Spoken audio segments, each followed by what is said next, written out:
Awal mula Art asal Sumba di Batam ketahuan jadi korban penyiksaan majikan.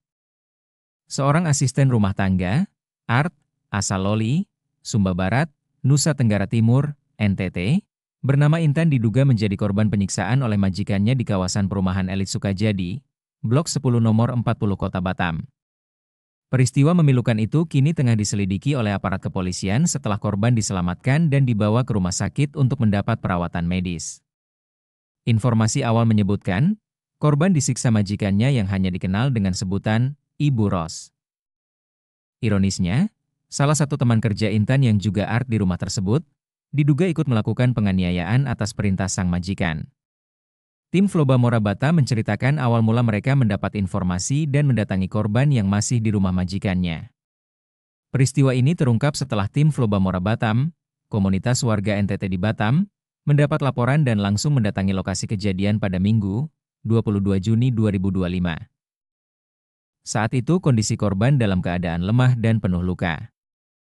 Majikan laki-laki kabur, tapi istri majikan dan Art lainnya berhasil dijumpai, ungkap salah satu anggota tim Flobamora.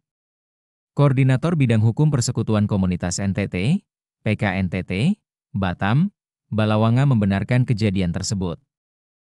Ia menyampaikan proses hukum tengah berjalan dan pihaknya akan terus mengawal kasus ini hingga tuntas. Sekitar pukul 11.30 WIB saya menerima laporan dari Pak Julius, Ketua Keluarga Sumba. Saya langsung berkoordinasi dengan Kapolsek Batam Kota dan pihak Polresta Barelang. Tim kepolisian segera turun ke lokasi dan korban dibawa ke rumah sakit untuk visum, ujar Balawanga, Senin, 23 Juni 2025. Ia menambahkan, malam harinya keluarga korban masih berada di Polresta Barelang untuk membuat laporan polisi, LP. Sementara, majikan sudah diamankan petugas dan sedang dimintai keterangan lebih lanjut. Sampai pukul 21 WIB, saya masih koordinasi dengan Bapak Kapolres. Beliau memastikan bahwa majikan sudah diamankan dan sedang diperiksa.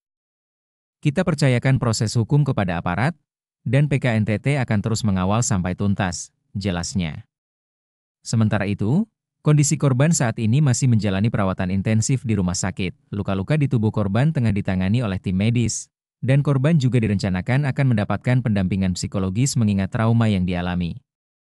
Komunitas NTT di Batam menyatakan komitmennya untuk memberikan bantuan hukum dan moral bagi Intan hingga keadilan benar-benar ditegakkan. Kita semua terpukul dengan kejadian ini. Tapi kita harus pastikan bahwa kasus ini berjalan sesuai hukum. Tidak boleh ada lagi kekerasan terhadap pekerja rumah tangga, apalagi yang berasal dari daerah-daerah yang rentan, kata Balawanga.